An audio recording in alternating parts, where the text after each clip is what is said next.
नाज़रीन अस्सलाम वालेकुम व रहमतुल्लाहि व बरकातुहू। आज हम मजलिस इत्तेहादुल मुस्लिमीन जौनपुर के हेड क्वार्टर में हैं और आज एक ऐसी शख्सियत से हम आपको रूबरू कराएंगे जो मुहताज तारुफ नहीं।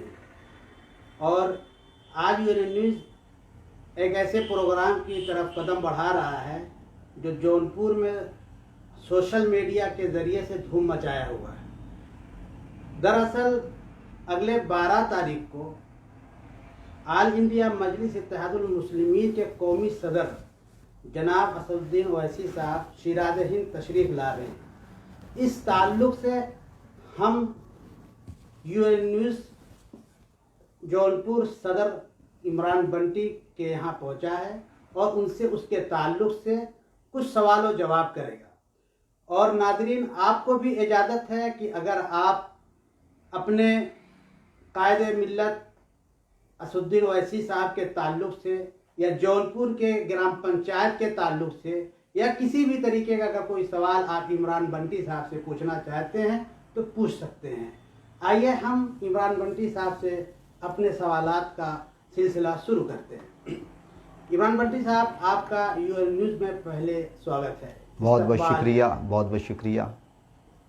नाज़रीन, आप हमें बताते रहें कि आपके पास हमारी आवाज़ आ रही है या नहीं।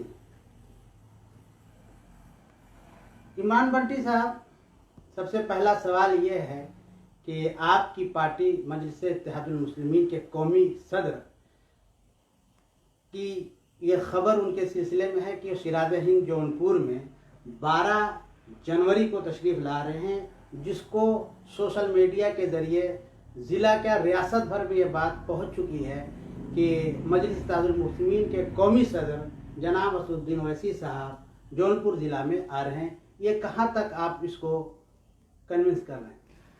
देखिए, स्टेट वर्किंग कमेटी की जानिब से ख़ासकर हमारे सूबाई सदर मोहतरम शौकत अली साहब की जानिब से ये इत्तला दी गई कि बैरिस्टर साहब 12 जनवरी को शिराज हिंद जौनपुर की सरजमी पर तशरीफ़ ला रहे हैं। ऐसे में हम तमाम कारकुन अपने सदर मोहतरम का बैरिस्टर असदुद्दीन ओवैसी साहब का खैर मकदम करने के मुंतज़िर हैं। और यहाँ पर हमारी कोशिश है कि चूँकि शहर जौनपुर अदब की सरजमी है और तारीख़ी सरजमी है और यहाँ पर इंशाअल्लाह ताला उनका तारीख़ी इस्तकबाल किया जाएगा। ओवैसी साहब जौनपुर जो 12 तारीख को आ रहे हैं, तो कितनी देर इनका क़याम जौनपुर की सरहद में रहेगा? देखिए, अभी चूँकि बहुत सारी चीज़ें ये अटेंडम के प्रोग्राम हैं और कुछ मखसूस लोगों से मुलाकात और कुछ जगहों पर जाना है। हमारे सदर मोहतरम सूबाई सदर मोहतरम अभी उनसे रब्ता होगा और इसके शेड्यूल मुकम्मल तौर पर बनेंगे इंशाअल्लाह ताला। इसके बाद की जानकारी उस 1-2 दिन में इंशाअल्लाह ऑफिशियली तौर पर दी जाएगी। यानी ये माना जाए कि अभी अनऑफिशियली आपका ये बयान है और 12 तारीख को आमद पूरी की मुतवक्के है। जी, 12 तारीख को सदर साहब का प्रोग्राम यहाँ पर कौमी सदर साहब का प्रोग्राम यहाँ पर लगा हुआ है। और प्रोग्राम क्या, वो हमारे लीडर हैं और मुल्क के एक मखसूस व मारूफ सियासी शख्सियतों में शुमार किए जाते हैं। तो अब रही बात कि उनका इस सरजमी पर आना, ये हम तमाम लोगों के लिए बाइसे फ़ख्र की बात है। और वो अगर आते हैं हमारे यहाँ पर तो इस्तकबाल है। जौनपुर के गयूर आवाम, सिर्फ पार्टी ही नहीं, गयूर आवाम उनका इस्तकबाल करने का मुंतज़िर है। एक आंकड़े के हिसाब से और आपके तरफ से ये हमें जानकारी मिली है कि जौनपुर ज़िले में MIM के तकरीबन 50,000 रुकन हैं। तो क्या 12 तारीख को जौनपुर के अंदर वो 50,000 जो आपके रुकन हैं इस्तकबाल के लिए आ जाएंगे? देखिए, इसकी अभी ये कहना बेहतर नहीं होगा कि 50,000 लोग, चूँकि जो रुकनियत चलती रहती है, अल्टरनेट चलती रहती है। आज मैं यहाँ बैठ करके आपसे गुफ्तगू कर रहा हूँ, इन सारी चीज़ों के बावजूद कहीं ना कहीं हमारे डिस्ट्रिक्ट लेवल के जो भी कारकुन हैं वो कहीं ना कहीं मेंबरशिप के काम कर रहे हैं। सबकी अपनी मसरूफियात हैं, ये कोई पब्लिक मीटिंग तो है नहीं। इंशाअल्लाह ताला जब पब्लिक मीटिंग होगी तो वो 50 के 50,000 उस ग्राउंड पर रहेंगे। मगर अफसोस कि तमाम जो सियासी पार्टियां हैं जिनसे MIM से खौफ है, जिनसे बैरिस्टर असदुद्दीन ओवैसी साहब से खौफ है, वो कहीं ना कहीं उनके वो जो है हमको परमिशन नहीं देते हैं। इसके पहले समाजवादी पार्टी की हुकूमत थी, बैरिस्टर सदर असदुद्दीन ओवैसी साहब हमारे इस दफ्तर का इफ्तिताह करने के लिए आने वाले, आजमगढ़ भी जाने वाले थे, मगर समाजवादी पार्टी की सरकार ने आने नहीं दिया। और इंशाअल्लाह ताला वो इस बार सिर्फ मुलाकात करने के लिए आ रहे हैं और हम तमाम लोगों से मुलाकात हमारे सदर मोहतरम की होगी इंशाअल्लाह ताला 12 तारीख को। ओवैसी साहब की आमद बाइसे फख्र होगी अहले जौनपुर के लिए भी। मेरा ये कहना नहीं है, ये आप लोग की तरफ से ये सोशल मीडिया पर चल रहा है, क्योंकि मैं एक वैसे सहाफ़ी आपसे सवाल कर रहा हूँ। और दूसरी बात ये है कि अगर कल 2 दिन जो बचे हैं, इस बीच आपको प्रशासन जो परमिशन दिया है आने के लिए, तो क्या ये ऑफिशियली मिल चुका है या फिर ऐसे भी ये प्रोग्राम के तौर पर है? देखिए, हिंदुस्तान का जो कानून है उसे वो कहीं नहीं है कि किसी को कहीं आने जाने पर पाबंदियां आयद की जाए, लगाई जाए। तो बैरिस्टर साहब आ रहे हैं, वो यहाँ पर कुछ लोगों से मुलाकात करेंगे, उसके लिए तो मुझे नहीं लगता कि कोई दिक्कत या दुश्वारी की इसमें ज़रूरत है। और इंशाअल्लाह ताला वो मुलाकात करने के लिए आ रहे हैं, उसमें कोई पाबंदी या उसके लिए परमिशन का मुझे नहीं लगता कि कोई वो है। और इंशाअल्लाह यहाँ एडमिनिस्ट्रेशन के लोग से रब्ता किया जाएगा, सारी चीज़ें किया जाएगा, उनके सहयोग से ये सारे प्रोग्राम आगे बढ़ाए जाएंगे। अब आते हैं हम जिला पंचायत चुनाव पर, जो कुछ महीनों में अगले शुरू होने वाला है। और इस वक्त तमाम सियासी पार्टियां, एक आज़ाद उम्मीदवार पहले लड़ते थे जिला पंचायत और ग्राम पंचायत, मगर अब तो ये देखा जा रहा है पिछले 2-4-5 सालों से कि मुल्क की बड़ी बड़ी सियासी पार्टियां इस ऐसे चुनाव में हिस्सा ले रही है, जिसमें आपकी भी पार्टी, जबकि ये कौमी पार्टी है, मगर ये जिलाई सतह पर भी ये चुनाव लड़ने के लिए तैयार है। और जौनपुर ज़िला के अंदर तकरीबन 83 सीट आती हैं। तो ऐसे हालात में आप अपने उम्मीदवार क्या 83 सीट पे उतारेंगे या फिर कुछ सीटों पर उतार करके अपना इंतखाब लड़ेंगे?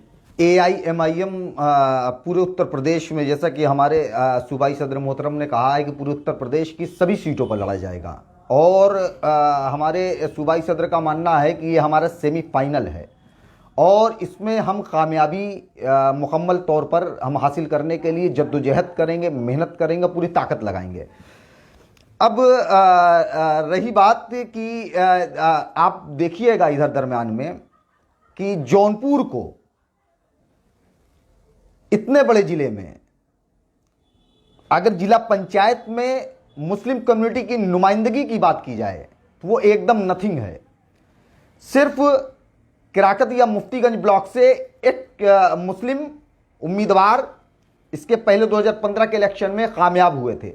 इतने बड़े ज़िले में 80 से ज़ायद सीटों में जो हिस्सेदारी जो थी माइनॉरिटीज़ की, मुस्लिम की, वो रिप्रेजेंटेशन जिला पंचायत के ऐवानों में नहीं है। वो रिप्रेजेंटेशन कराने के लिए हम इस बार पूरी तरीके से जद्दोजहद करेंगे और लड़ेंगे।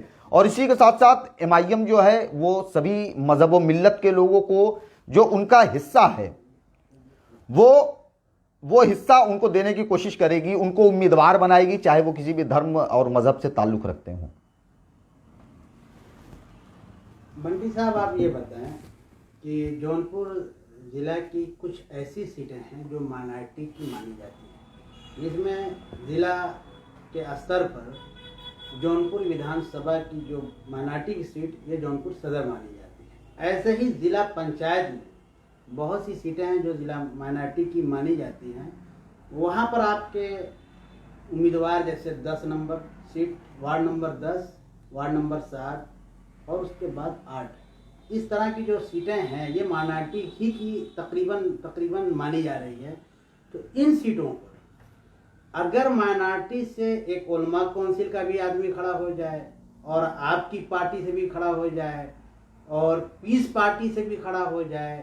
ऐसे ही बहुत इंटरनेशनल की जो पार्टियां वो इस तरह का चुनाव लड़ रही है, आखिरी मोमेंट में मजलिस मुशावरत भी खड़ी कर दे, मुस्लिम लीग भी खड़ी कर दे, तो फिर क्या नतीजा निकलेगा ये हमें बता। देखिए, सबसे पहली बात कि आपने जो बताया कि माइनॉरिटी सीट या सदर असेंबली हलके की बताया जाए या पंचायत की, तो ये कहाँ जो है तो माइनॉरिटी सीट है। यहाँ से बीजेपी के उम्मीदवार समाजवादी और कांग्रेस की नाकामी की वजह से यहाँ बीजेपी के उम्मीदवार गिरीश यादव जी विधायक हो जाते हैं। पंचायत की सीटें, कुछ जिन सीटों की आप बात कर रहे हैं वो यकीनन बाहुल है, मगर इन सारी चीज़ों के बावजूद वहाँ जो नुमाइंदा है जीता हुआ वो माइनॉरिटी तबके का नहीं है। हम यही चाहते हैं, इस बार मुख्तलिफ पार्टियां खड़ी होंगी, सबको इस मुल्क का जो इलेक्शन कमीशन ऑफ इंडिया है सबको इजाज़त देता है इलेक्शन लड़ने की। निर्दल भी इलेक्शन लड़ेंगे, तमाम दल भी लड़ेंगे, मुस्लिम क़यादत वाली पार्टियां भी लड़ेंगी, मगर हम चाहते हैं इस बार कि मुस्लिम रिप्रेजेंटेशन जिला पंचायत के ऐवानों में हो। उसके लिए एमआईएम जद्दोजहद कर रही है। तो क्या आपको साइड इफेक्ट पड़ता नजर नहीं आएगा जब इतनी, जैसे मिसाल के तौर पे 2 उम्मीदवार तो कंफर्म है, एक उलमा काउंसिल के हैं और एमआईएम के, तो क्या इन 2 जो माइनॉरिटी के उम्मीदवार के बहैसियत अगर इनको देखा जाए तो जौनपुर की जो 10 नंबर वार्ड है और 10, 7, 8 पर अगर इस पर उलमा काउंसिल और आप दोनों आदमी लड़ते हैं तो आपका वोट। देखिए साहब, एक चीज़ मैं आपको वाजे कर दूं, अभी पार्लियामेंट का इलेक्शन गुजरा, अभी पार्लियामेंट का चंद साल पहले इलेक्शन गुजरा। एक पार्लियामेंट की सीट में 5 असेंबली हलके आते हैं। उन 5 असेंबली हलके में जिन पार्टी का आपने नाम लिया उनके उम्मीदवार खड़े हुए थे और उस उम्मीदवार ने सिर्फ 1900 वोट हासिल किए। तो आप समझिए कि जिला पंचायत में क्या हालात होगी। तो वोट मुंतशिर कोई ना करे, ये आवाम को तय करना है, ये हमको तय नहीं करना है। हम इसलिए यहां पर हैं क्योंकि जिन लोगों ने, जिनके ऊपर जिम्मेदारियां थी वो अपनी जिम्मेदारियों से नाकाम हो गए, चाहे वो समाजवादी हो चाहे वो कांग्रेस हो। ये हमारी जो परेशानियां थी उस परेशानियों का इन्होंने हल नहीं किया। इसलिए आज हम यहाँ ऑर्गेनाइजेशन को मजबूत कर रहे हैं और यहाँ पर बूथ लेवल पर ऑर्गेनाइजेशन मजबूत कर रहे हैं और यहाँ पर हम कामयाबी दिला करके जो भी इलाके हैं वहाँ का डेवलपमेंट हम कराना चाहते हैं। तो अब जो 5 असेंबली हल्के में जो पार्टियां 1900 वोट पाती हैं, तो उनसे तो मुझे नहीं लगता कि कोई बहुत ज़्यादा वोट मुंतशिर, आवाम सब जानती है, उसको मालूम है कौन अब हमारा रिप्रेजेंटेशन करने वाला है। अगर ऐसा हो जाए, मिसाल के तौर पर, ऐसा होता बहुत कम है, अगर आप यानी मजलिस इत्तेहादुल मुस्लिमीन ऑल इंडिया और उलमा काउंसिल के नुमाइंदे के जो मेन स्ट्रीम के बॉडी के यानी जौनपुर ज़िले में हैं, वो लोग आपस में ये बैठ करके ये तय कर लें दोनों आदमी, जैसा कि ये तो उलमा, आप ये कह रहे हैं कि अवाम की जिम्मेदारी, अगर उससे पहले इन अवाम के दरमियान आने से पहले जौनपुर ज़िला के आप सदर हैं और एक उलमा काउंसिल के या दीगर पार्टी के और कोई जो सदर हैं, जैसे आप साथ, देखिए एक्चुअली मैं इस टॉपिक पर कोई जी मैं आपसे पूरी बात करता हूँ, फिर उसके बाद आप, अगर आप 2 आदमी ये बैठ करके तय कर लें कि मैं 10 नंबर पे लड़ जाता हूँ और आप 8 नंबर पे लड़ेंगे, तो ऐसा है इम्कान? देखिए, हम किसी भी पार्टी पर तनकीद नहीं करना चाहते हैं भाई, ये उनका अधिकार है और इलेक्शन कमीशन इजाज़त देता है कि कोई भी आदमी इलेक्शन कंटेस्ट कर सकता है, तो हम इस पर कुछ नहीं कहना चाहते हैं। बशर्ते रही बात कि जो है कि अगर हम वो कर लें कि वो कुछ सीटों पर लड़ जाएं, हम कुछ सीटों पर लड़ जाएं, तो देखिए साहब, एमआईएम की जो सियासी कद है वो बहुत ही तेज़ी से बढ़ रहा है।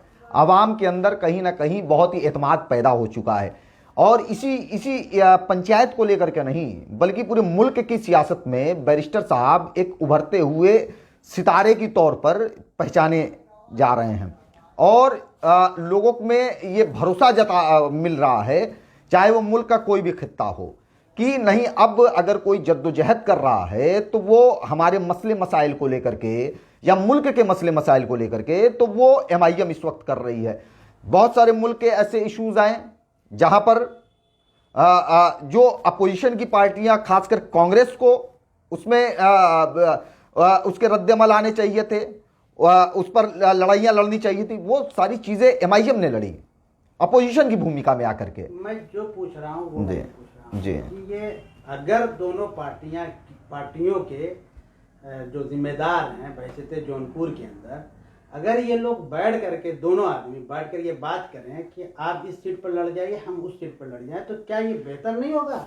आप देखिए मैंने आपको सबसे पहले एक चीज ये बताया कि हम जो इस इतने बड़े जिले में जहां 80 से ज्यादा सीटें हैं, उन जिला पंचायत में मुस्लिम रिप्रेजेंटेशन नहीं है, नथिंग है वो, और हम वो मुस्लिम रिप्रेजेंटेशन वहां दिलाना चाहते हैं हम वहां पर। और रही बात कि आप जिन पार्टियों की बात कर रहे हैं, उनको मौका मिल चुका है और वो फेलर साबित हुए हैं, हम तनकीद नहीं करते हैं, मगर अब हमारी जो लड़ाई है वो प्रतिनिधित्व की लड़ाई है, हम वहां पर प्रतिनिधित्व दिलाना चाहते हैं। तो अब रही बात, ये सारे सवाल नहीं उठते हैं। बहरहाल हमारे बैरिस्टर साहब आ रहे हैं हमारे दरमियान में, हम चाहते हैं कि जिला पंचायत के बारे में फिर तस्करा होता रहेगा। मैं एक सवाल ले लेता हूँ। लियाकत अली हमारे नाज़रीन है, वो कह रहे हैं कि पीस पार्टी के खिलाफ इलेक्शन लड़ना क्या साबित करना चाहते हैं ओवैसी साहब? देखिए साहब, किसी के खिलाफ और किसी के उससे नहीं, सबकी आज़ादी है इलेक्शन लड़ने की, कोई किसी को रोक नहीं सकता है, और हमें अपनी सोच के तरीके को बदलना पड़ेगा। तनकीद करने से पहले हमें यह कोशिश करना चाहिए कि हम मेहनत कितनी कर रहे हैं, हम मसाइल कितने उठा रहे हैं, हम ऑर्गेनाइजेशन कितने स्ट्रांग कर रहे हैं, ज़रूरत इस चीज़ की है। तो ये सारी बेबुनियाद चीज़ें हैं, ये सवालात में कोई इसमें बहुत वो नहीं है। मुझे नहीं लगता कि किसी के सामने लड़ाना या ना लड़ाना, ये तो वही कांग्रेस वाली हाल हो गई कि साहब की वो इल्ज़ाम लगाते हैं BC टीम और वो कहते हैं, तो इससे कोई ये बेकार की बातें हैं ये सारी। एक आगे एक सवाल और लेते हैं आपसे कि मुल्की सतह पर और तकरीबन ये आपसे एक सवाल है कि अगर मुसलमान बहैसियत मुस्लिम रहनुमा ओवैसी साहब को समझ रहा है या बहैसियत एक सियासी लीडर के, क्या समझ रहा है हिंदुस्तान का मुसलमान इस वक्त? देखिए, असल में ख़ास करके मुस्लिम तबकों की अगर बात किया जाए, मुस्लिम तबके की, तो जितनी भी पार्टियां आज़ादी के बाद से आईं, वो थोक के भाव हमारा वोट तो लिया मगर हमारे मसाइल को हल नहीं किया। ऐसी सूरत में एक उम्मीद MIM की तरफ से, असदुद्दीन ओवैसी साहब की तरफ से ये आवाम के अंदर आई है। तो अब जाहिर सी बात है कि आज उनको लग रहा है कि नहीं, ये हमारे सियासी रहनुमा के तौर पर उभर रहे हैं जो हमारे मसले मसाइल को बेबाकी के साथ पार्लियामेंट से लेकर सड़क तक उठाते हैं। तो इंशाअल्लाह सारी चीज़ें इसी तरीके से उनके अंदर एक एतमाद पैदा हो रहा है।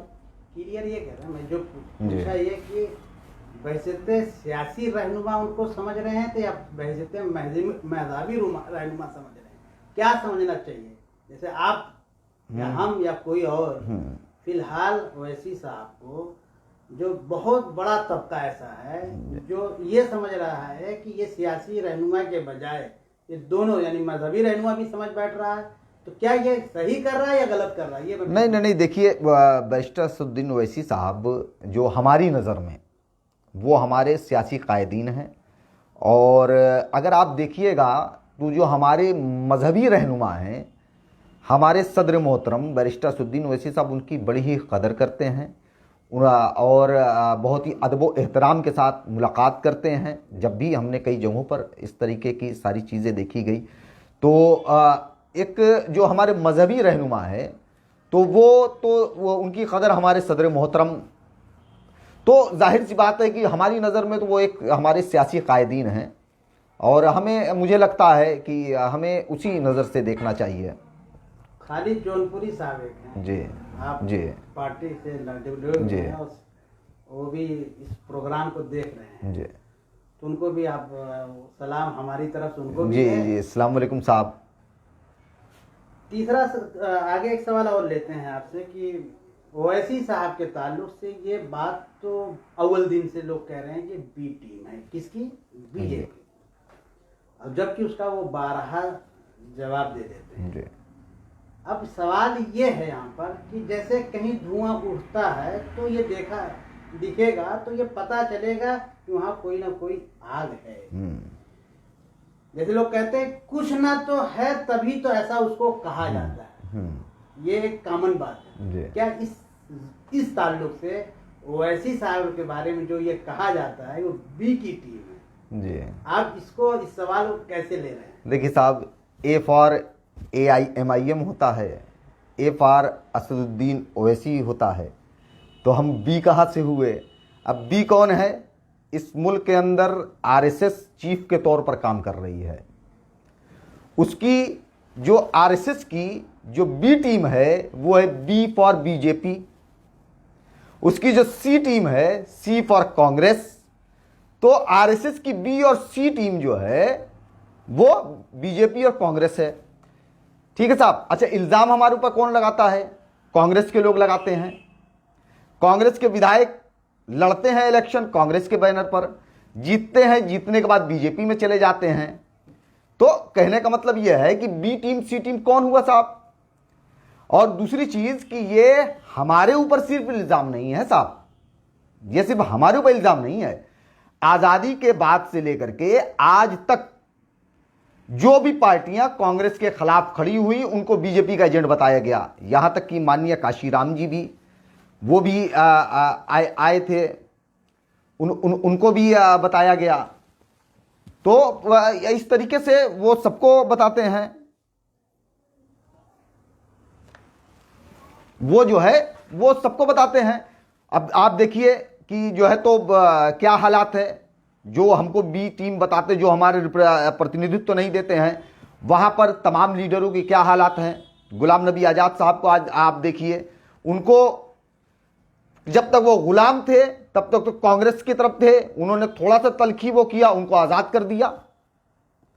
तो कहने का मतलब यह है कि ये तो है, लोग कहते रहे, उससे मतलब नहीं है। आज MIM को लेकर के मुल्क की गयूर आवाम के अंदर एक जज्बात है, मोहब्बत है सदर मोहतरम के लिए। उसे कोई, चाहे वो BJP हो, चाहे समाजवादी, चाहे कांग्रेस, वो खत्म नहीं कर पाएगा। ये एक क्रांति है, ये बढ़ती चली जाएगी। आते हैं आपके ऊपर जी।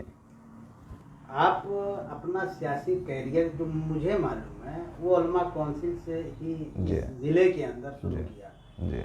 और बहुत दिन तक उसकी, जबकि इसका ऐसा सवाल आपसे हो चुका है, कई दफा हो चुका है। ये पुरानी बातें हो गई हैं, इसका कोई वास्ता मुझे लगता है नहीं है। मैं क्या चाह रहा हूँ, मेरा ये कहना है कि वहाँ से आप कोई भी वजह हो, एक अच्छी बात, आप उनकी इज्जत भी करते हैं और आप यहाँ पर आ गए मजलिस इत्तेहादुल मुस्लिमीन के, आप इस वक्त जिलाई सदर हैं। आपने एक सफ़र किया, कुछ दिन तक उसके साथ चला, फिर आपके दूसरा सियासी सफ़र वही है, गाड़ी दूसरी है, सफ़र वही है, गाड़ी दूसरी है। अगर 2022 में जैसे ये बात वादे हो चुकी है कि मजलिस इत्तेहादुल मुस्लिमीन के कौमी सदर और राजभर ओम प्रकाश साहब से दरमियान बात हो चुकी है और दोनों गले भी मिल चुके हैं और ऑफिशियली बयान भी आ चुका है कि हमारे 2022 विधानसभा जो इलेक्शन है उत्तर प्रदेश का, उसमें हम एक साथ लड़ेंगे। अगर ऐसी पोजीशन में कुछ और पार्टियां आती हैं और जैसा कि मायावती जी से, समाजवादी पार्टी से, बहुजन समाजवादी पार्टी से आपका गठबंधन बिहार में हो चुका, उसके नतीजे भी जो निकले, अगर खुदा ना खास्ता 2022 में किसी नेशनल पार्टी यानी आपकी पार्टी और बहुजन समाजवादी पार्टी या दिगर किसी से गठबंधन हो जाता है, तो क्या इमरान बंटी जौनपुर विधानसभा के उम्मीदवार के लिए आएंगे आगे? देखिए साहब, ये सारी चीज़ें, हम लोग पार्टी के कार्यकर्ता हैं, हम लोग ज़मीन के लोग हैं, दरी बिछा के भी मीटिंग करते हैं, कुर्सी पर बैठ के भी करते हैं। कहीं कहीं हम अपने लोगों के दरमियान में झोपड़ियों में भी जाते हैं, कहीं कहीं मोटे मोटे सोफे पर भी बैठते हैं। हम पार्टी के लिए वर्क कर रहे हैं, ये सारे हम ज़मीनी लोग हैं। हमारा मकसद अपनी पार्टी को आगे बढ़ाना है। जिस दिन पार्टी को लगेगा कि साहब की नहीं, इमरान बंटी साहब आपको इस मैदान में उतरना है, तो यकीनन उतरेंगे। और अगर पार्टी कहेगी कि नहीं साहब अभी आपको नहीं वो करना है, हमारी जो सोच है वो ये है कि हमको जौनपुर में MIM नाम की क्रांति को पैदा करना है। विधायक बनना नहीं बल्कि यहाँ से विधायक को पैदा करना इंशाल्लाह, और यहाँ लीडरशिप डेवलपमेंट करना है, ये हमारी सोच है। यानी अगर आपको ये कहना आपका ये है कि अगर आपको पार्टी कहती है तो आप एक सिपाही की तरह लड़ने बेशक के बेशक तैयार, बेशक, वरना जो हमको काम दिया गया जी बेशक हम करते रहेंगे। अच्छी बात है। अगला सवाल ये है कि जौनपुर जिले के अंदर मानाटी की अक्सरियत कुछ खित्तों में, बकिया यहाँ गैर मानाटी की आबादी है और फिर भी बहुत अमन चमन है और हिंदुस्तान के दूसरे शहरों को। इसमें सबसे बड़ी क्या खासियत आप पाते हैं कि यहाँ मतलब इस तरह के भेदभाव नहीं है? फिर से करिए। आज के मौजूदा दौर में जो मुल्क के हालात हैं वो आपको पता है, मगर ऐसे ही पोजीशन में जौनपुर के अंदर फिर भी अमन सुकून बना हुआ है। इसमें क्या आप इसके बारे में क्या ऐसी चीज जो यहाँ पर अब तक बरकरार है? देखिए, आए दिन ये जौनपुर सिराजे हिंद के लक़ब से नवाजा गया है। ये तालीम का, शर्की हुकूमत में तालीम का मरकज़ रही है और जो हमारे बुज़ुर्गों की जो सीख जो लगातार चलती आ रही वही यहाँ की जो आवाम है उसके अंदर भी पाई जाती है। तो जाहिर सी बात है यहाँ अमन का होना लाजिम है, क्योंकि ये तालीम की नगरी है और अदब व एहतराम की नगरी है, तो यहाँ अमन सुकून रहेगा। मगर हाँ, कुछ ऐसी जहनीत के लोग लगातार इस तरीके से इस भाईचारगी को ख़राब करने की कोशिश कर रहे हैं, मगर ऐसा होने नहीं दिया जाएगा। इंशाअल्लाह उसके लिए पूरा जो भी करना पड़ेगा किया जाएगा, मगर यहाँ की भाईचारगी को ख़तरा नहीं पैदा होने दिया जाएगा। अगले इसी महीने में 26 जनवरी का प्रोग्राम, 26 जनवरी आ रही है, तो ऐसे मौके पर आप आवाम को 26 जनवरी के मौके पे आज ही हम ये पूछ रहे हैं कि कुछ अपना उनके ताल्लुक से बताएं उनको, आवाम को, कि किस तरह से अपने प्रोग्राम को मनाएं और किस भाईचारा से, और कोई ऐसी बदनज़मी ना पैदा हो, उसके लिए आप कुछ एडवाइस दें। देखिए, वो तो हमारा ये जो है तो जो एक त्यौहार है गणतंत्र दिवस, तो मुझे नहीं लगता कि इसके अंदर कोई, ये तो सारे लोग मिलजुल करके एक मंच पर आकर के हम लोग भी तमाम मंच साझा करते हैं और वो दिन बड़ा ही ख़ास दिन है, क्योंकि अगर जो रिपब्लिक डे, यौम जमहूरिया, तो इस दिन हमारे मुल्क को आइन मिला और जो हमारे अधिकारों से जुड़ा हुआ है, वरना शायद हो सकता है कि मैं इस वक्त आपके दरमियान में बैठ करके तमाम बातें नहीं कर पाता। तो मैं इस आपने चूँकि किया है तो पहले से ही जो आपके तमाम व्यूवर्स हैं उनको मुबारकबाद भी देना चाहेंगे यौम जमहूरिया के मौके पर, और कहना चाहेंगे कि साहब हमारा मुल्क जो है इसके अंदर अमन व अमान के लिए आप तमाम लोग मिलजुल करके जो भी कोशिशें हों वो करिए, और कोशिश ये रहे कि हम अपने मुल्क को कैसे आगे बढ़ाएं। हमारा एक अहम टारगेट ये भी होना चाहिए कि हमारा मुल्क कैसे डेवलप हो, और दूसरी चीज़ की जो हमारे मुल्क के अंदर जो तमाम करप्शन है या जो गंदे किस्म के लोग हैं उस चीज़ को रोक कैसे लगाई जाए, ये हर एक बाइज़्ज़त शहरी की ये जिम्मेदारी है कि उन तमाम चीज़ों पर रोक लगाए। लास्ट के मोमेंट पे हम लोग अब हैं, दो एक सवाल उसके बाद बातें। ओवैसी साहब की आमद इंशाअल्लाह 12 तारीख को है। ऐसे मौके पर आप अपने कार्यकर्ताओं को क्या पैगाम देना चाहते हैं कि उनके इस्तकबाल में किस अंदाज से क्या करें कि देखिए, मैंने आपको कहा कि ये तालीम की नगरी है।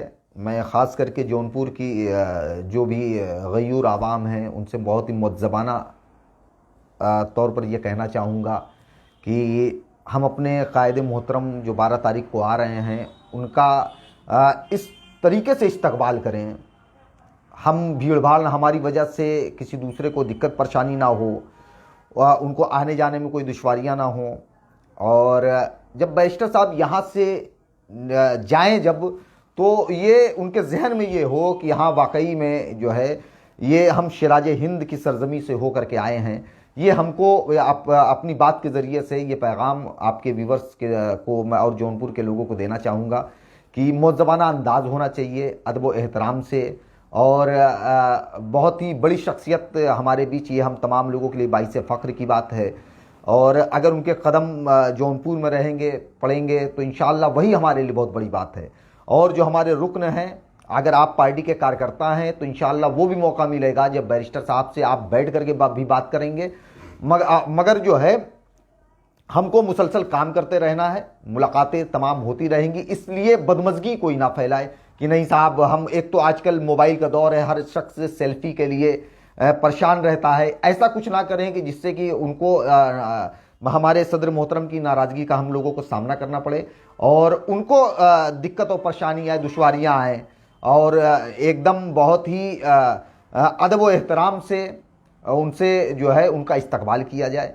और यही मैसेज हम जौनपुर के लोगों को देना चाहेंगे। ये थे नाज़रीन कराम जौनपुर ज़िला के MIM के ज़िला सदर इमरान बंटी साहब, जो हम और आपके दरमियान अपनी बात रख रहे थे और बेला तकल्लुफ बेबाकी के साथ, जैसे कि इनके कौमी सदर रखते हैं हर जगह, चाहे वो पार्लियामेंट के अंदर हो, चाहे टीवी डिबेट के अंदर हो, चाहे वो किसी ही प्लेटफार्म पे हो, वो बहुत ही खुश मिजाजी के साथ, बहुत ही खुशरूबी के साथ वो अपनी बात रखते हैं। ऐसे ही इस वक्त हमारे दरमियान इमरान बंटी साहब भी अपने तल्ख और नर्म सवालों का जवाब देते रहे। हम आइंदा फिर किसी ऐसे ही एक दफ़ा फिर मुलाकात करेंगे नाज़रीन, तब तक अस्सलामु अलैकुम व रहमतुल्लाहि व बरकातहू।